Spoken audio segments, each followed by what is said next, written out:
Yes, Chicago, Illinois, where there's been a major development in the police shooting of 22-year-old African-American woman Rekia Boyd. Mic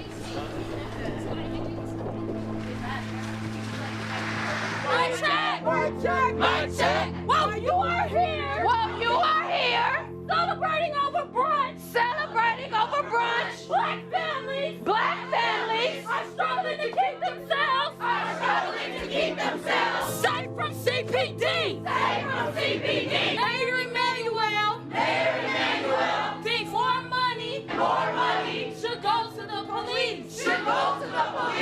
What is this helping, though? That's my question to this brunch. No, we all have TV. We all watch the news. These are some of the names of black women killed by the police. Tiara Thomas, 30. Say her name. Chandra Reaver, 48. Say her name. India Cager, 48. Say her name. Sandra Bland, 28. Say her name. It's my mama up there styling on them. Yeah, my mama was in the federal penitentiary when she took that picture. Well, it was crazy. Like, they had picture days and shit. I don't know. I was always told that my mom and dad loved me. But that's hard to process as a kid when you don't see them. It's my baby. I have a whole family here who I know needs protecting in a way that they've never been protected. Servant sitting in his car fired 5 shots over his shoulder. Boyd was hit in the head from behind and killed. Printed a photo of my dad on campus at a rally that he had organized to get a police officer on campus fired. I paired it with a photo of me at a rally for Rekia Boyd talking about getting Dante Servant fired. Just a reminder of why I do this.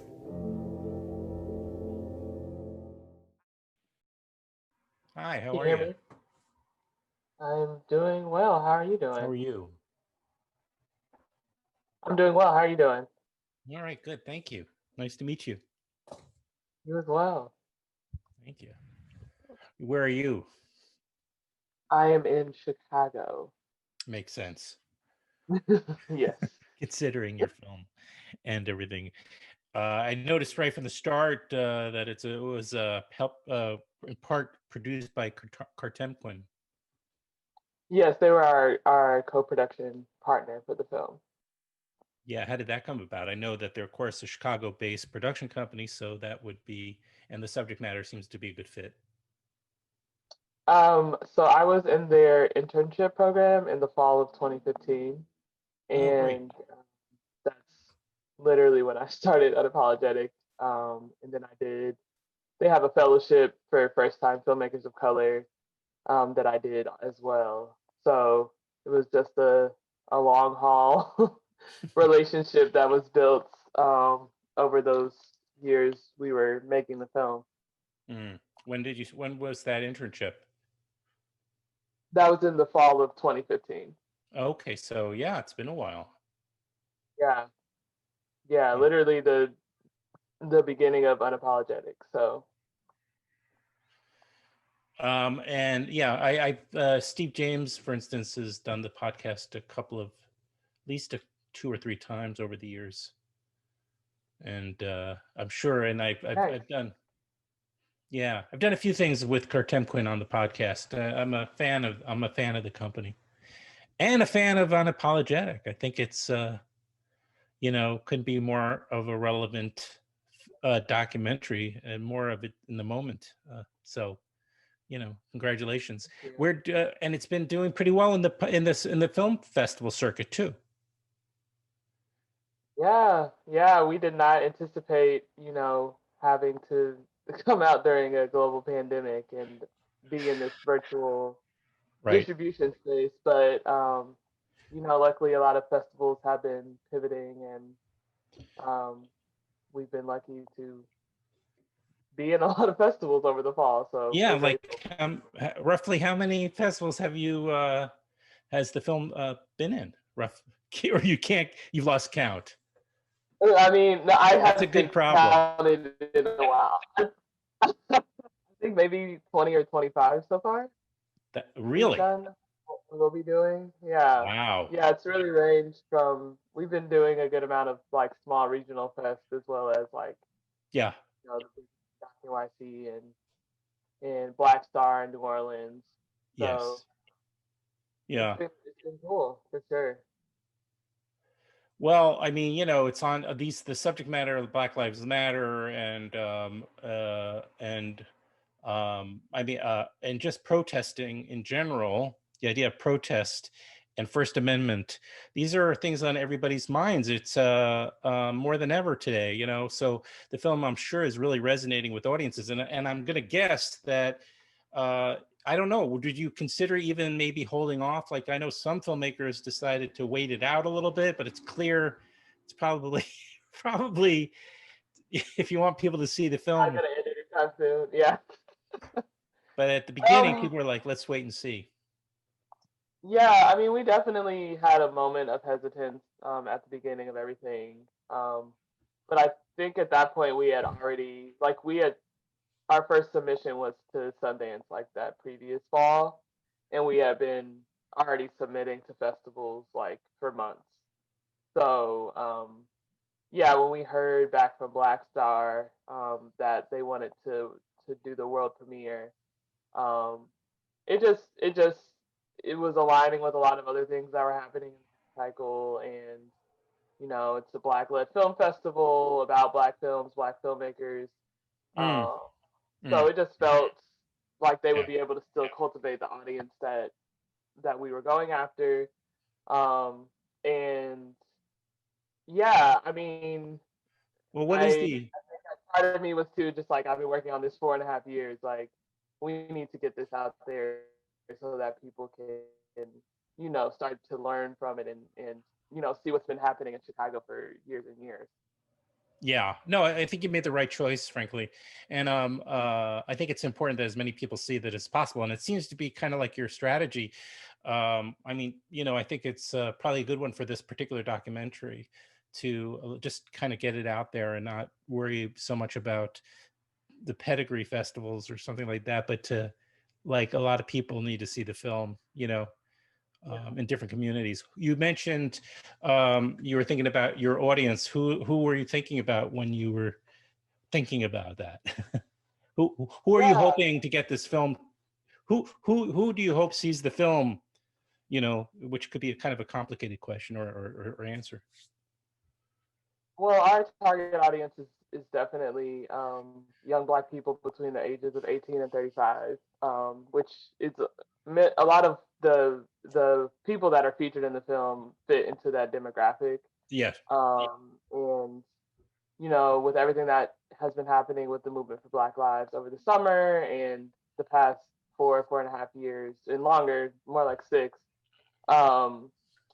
We really want it to be a teaching tool and a galvanizing tool, especially for organizers to be able to, bring more people into the fold and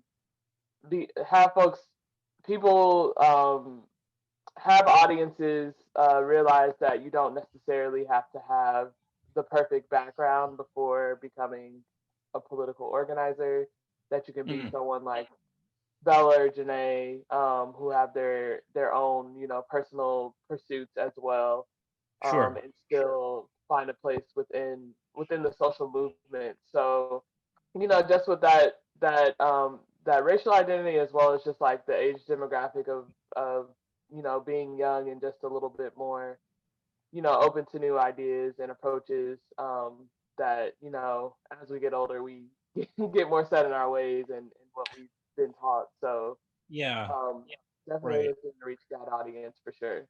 Yeah, I think you're right. As we get older, and I wouldn't know what that experience is like personally, but as one gets older, you definitely start to, I guess, figure out. I don't know if it's compromising. I guess it is compromising, where you try to not placate, but certainly reach more people and try to find a way. The sort of the way to kind of touch more people. Whereas maybe when you're younger, it's like,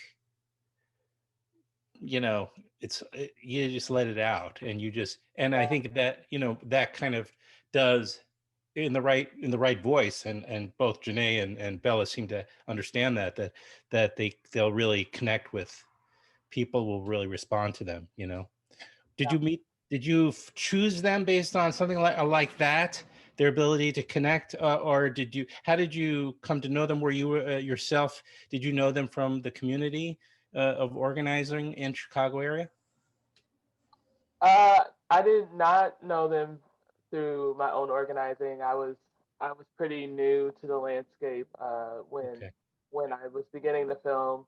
Although I've been, following the Black Lives Matter movement for many years, and at the time, Janaé was organizing with a group called Black Youth Project 100.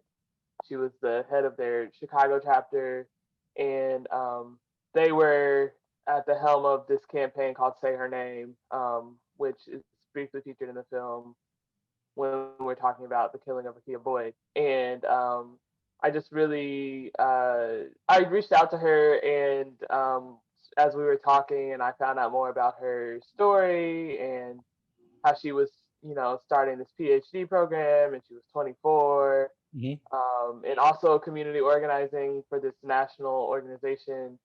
I was just really curious, like, kind of how all of that was going to balance out, because I know, like, how I kind of take too many things on my plate, and how that doesn't always, result in the most productive. It doesn't result in the most productive ways, and so she was the first one to sign on the project. She was open to all the ideas that I had, thankfully. And, as I started filming with her, I was just meeting more and more women and feminist voices in the community. So on that path, that's how I came to know Bella, and saw one of her performances at a celebration outside of Chicago Police Headquarters, and was just captivated by her energy. And once I learned she was from the west side of Chicago, and was really like finding her voice through her artistry, like as an organizer. I thought that would be a really good compliment to what I had already started doing with Janaé. So that's how those two came to be featured. It seems like it would make sense that the same maybe reasons or motivations for you to cast Janaé and Bella are the same reasons why they work so successfully as organizers, perhaps. An enthusiasm. Yeah, I mean, I think, yeah, I mean, for every Janaé and Bella, there's 10 other organizers that I could have featured as well. But I think what I have found, especially in the release of the film, when I'm talking to people like organizers that watch the film, is that there's so much that's indicative of organizing within the lives of Janaé and Bella, and everybody kind of connects to them in different ways depending on their own experience. So that's the beauty of the creative process, is that these stories can make people feel represented in a way that or make them feel more visible in a way that they haven't seen before in visual media. Mm-hmm. How did they respond to being followed around and having their lives held under a microscope? Right? I mean, that's not an easy thing. It's one thing when you think about it and you kind of wish that to get that kind of attention, but it's quite another when they're actually, and you're going through a lot of things in your life, that are going to be out there. Yeah, it was definitely an uphill battle. I don't know if that's the best metaphor, but it was definitely a long game. Part of, and I think once I hit the 2-year mark of filming with them, I started to realize, like, okay, this may take longer than I originally anticipated, which I'm sure every doc filmmaker has at some point when they're making their first film. And that was partially because there were just parts of their story that I felt like we hadn't illuminated or captured yet. And these were things that I knew personally about them, but were hard for them to open up about on camera. Like Bella's family, for example, and their history with incarceration. And I knew that she had this really strong relationship with her mother, Uh-huh. and her brother was still in prison, and a lot of her other family members. But that's that's that's a lot to ask of someone, and Mhm. her mother as well, just like kind of not having a lot of trust in people, obviously because of being being in prison.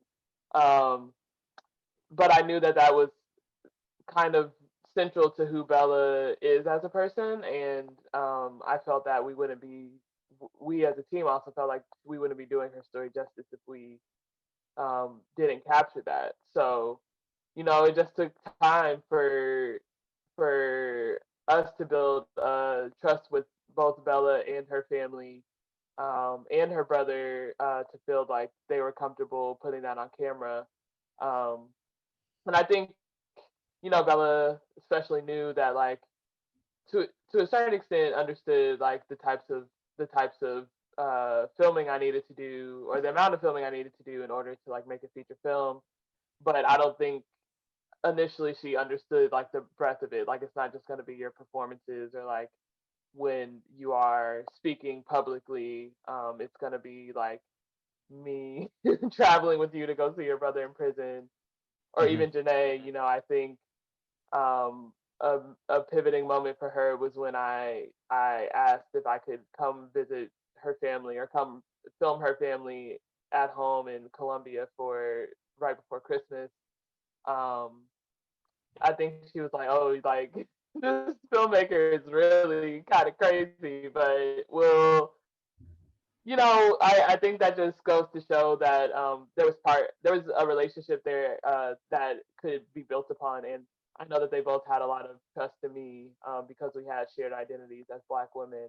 But it was still a long game in building that trust to capture those moments that are really important.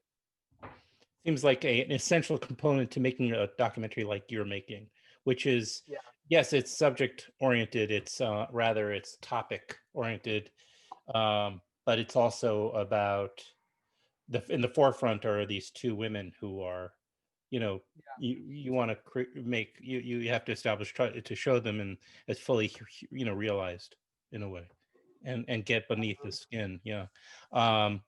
Did you? I also noticed. I wanted to mention. You also had some sort of help, maybe in finishing. I don't know, with Firelight Media in New York. Did Stanley Nelson also been on the show a few times, being a very prolific filmmaker.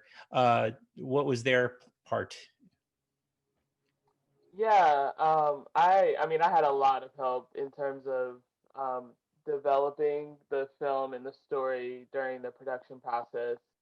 Okay, And with Firelight, I was in I participated in their documentary lab fellowship, I see. which is like um, not too different from the Cartempo one I mentioned, where it's an 18-month fellowship, for first time filmmakers of color, um, or first or second time filmmakers of color, that really is like a crash course in making a documentary. Like talking about everything from development to funding to distribution, Hmm. but also ethics, and how we are looking to like shift the documentary film space as filmmakers of color.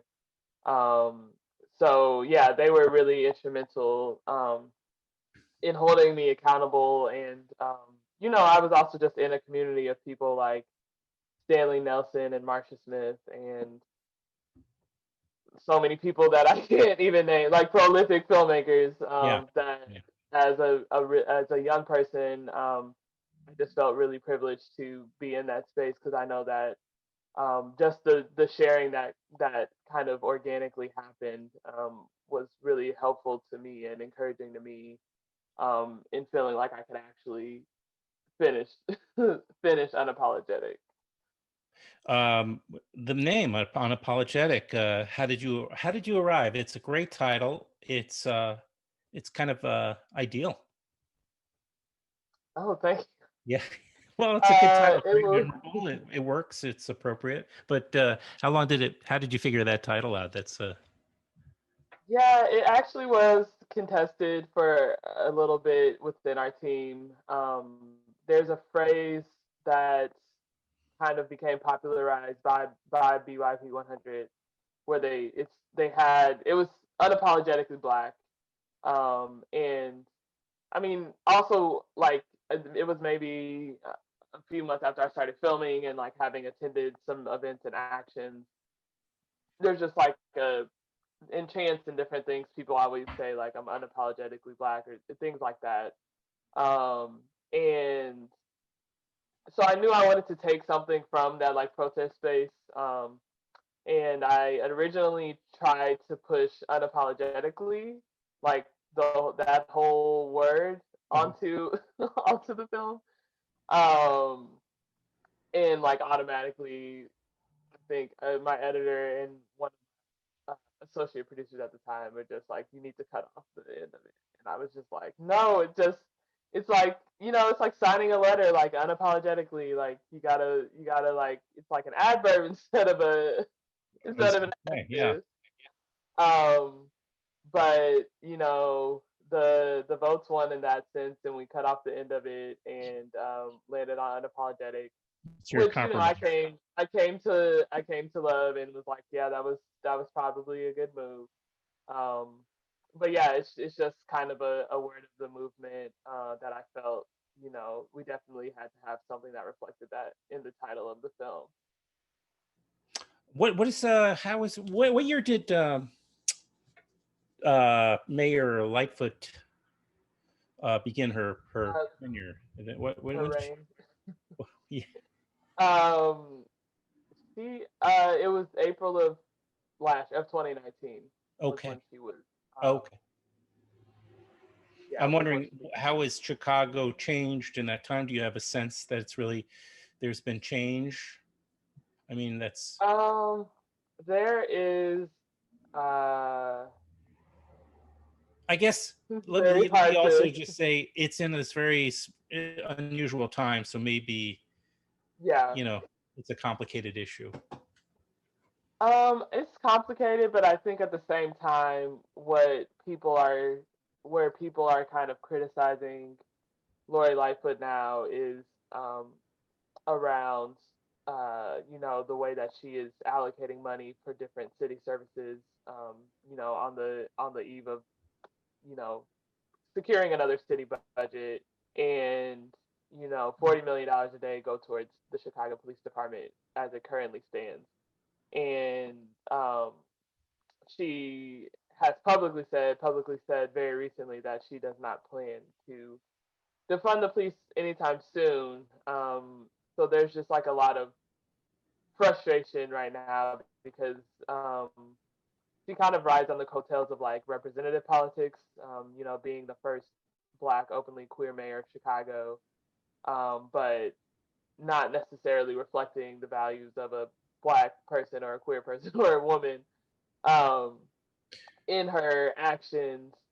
And so I think there's a lot of frustration Chicagoans are experiencing, that organizers are experiencing, because we told people like last year when the runoff was happening, like Lori has a really long history with policing, and she was a prosecutor, and she was the head of the Chicago Police Board.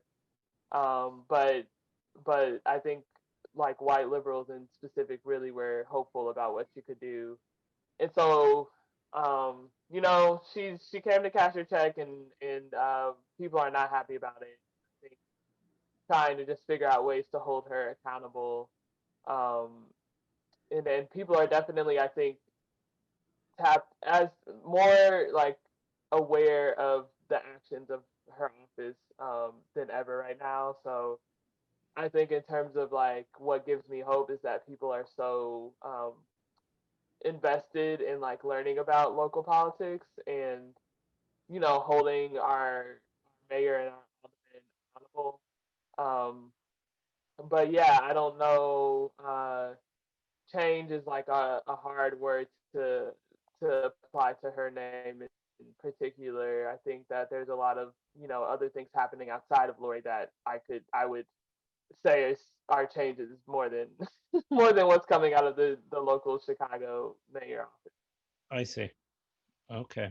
Well, again, the name of the film is called Unapologetic, and it's directed by first-time documentary feature filmmaker Ashley O'Shea. And have you plans on a follow-up? I mean, this is still out there, I know, but it's a logical question. Well, first, let's just, you still have some more festivals, right? I mean, it seems like the endless festivals road that this film is on still has ways to go. Yeah, we where is it coming out? Next month we'll be at New Orleans, DOC NYC, St. Louis, and we will be, I believe our Chicago premiere will be announced our official Chicago premiere will be announced very soon, but I can't say yet. Meaning like what we would have called a theatrical at one time? No, yeah, I mean it'll be playing a festival in Chicago. Oh, it hasn't played in a festival in Chicago yet? Oh. No, we had an outdoor like preview event after friends and family. Yeah, like a local friends and family, but the official like festival premiere will be happening in November. So November's gonna be a busy month. I mean, I keep thinking it's gonna slow down. Yeah, it doesn't. So, but I'm glad. I'm very happy. And are you starting to kick around maybe just for your next effort, or maybe it's difficult now since not a lot can be done? Well, I am just being patient, and I work mainly as a cinematographer, so I've been been taking on a lot of those gigs recently, and just trying to like I'm trying to rediscover my creative voice, because a lot of that has finishing a film is very can burn you out, obviously. So I'm just kind of like giving space to try to find my creative voice again, and I think the right opportunity will come. So I'm just waiting and seeing right now. Well, I think tickets for some, I have to go check, but it's as we record this, it's October 27th or something, and so DOC NYC and New Orleans are coming up pretty soon. I wonder if tickets have they put tickets on sale yet? They're on sale. Yeah, they're on sale. If people go to unapologeticfilm.com, there's an events page that has all of the festivals and information. So very good. Good plug there. And are you social media too, or? We are at unapologetic.doc on Facebook, Twitter, Instagram. Okay, well, people should take a look, and we'll maybe on the YouTube version we can add the trailer, and we'll get people buying tickets and support your film. And I'm glad this came together. I saw it, I guess, with, is it? I don't want to botch this now because I kind of trying to support a number of festivals. Indie Memphis? Yeah, it's at Indie Memphis right now. Yes, it's at Indie Memphis still. Yeah, I just had to catch up to my head because Caitlin put me in touch with you. Yeah. Okay. Yeah. Yeah, there's a lot. I understand. There's a lot of festivals. Well, I've tried to kind of reach out more during this difficult period for festivals and for filmmakers and everybody, and ramp up my, getting people to come on and talk about what they're doing and how they're coping, etc. So, I have to try to keep all the facts in my head. Yeah, for sure. For sure. It's nice to meet you in this manner. Nice to meet you as well, Adam. Yeah, I enjoyed talking to you. Go to unapologeticfilm.com, and there's an events page. Yep. Very good. Well, thank you. Have a great day, and you as well. Enjoy Chicago. Thank you. I'm a doctoral student organizing towards Black freedom. We are committed to confronting this war, city council, and the mayor.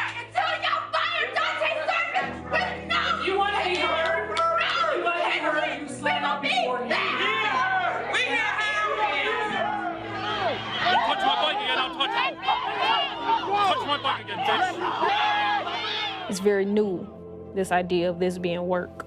You feel me? Like, this has always been life. It was just like an exacerbated level of commitment. But the narrative is definitely shifting and is being more explicit about the value of women's work.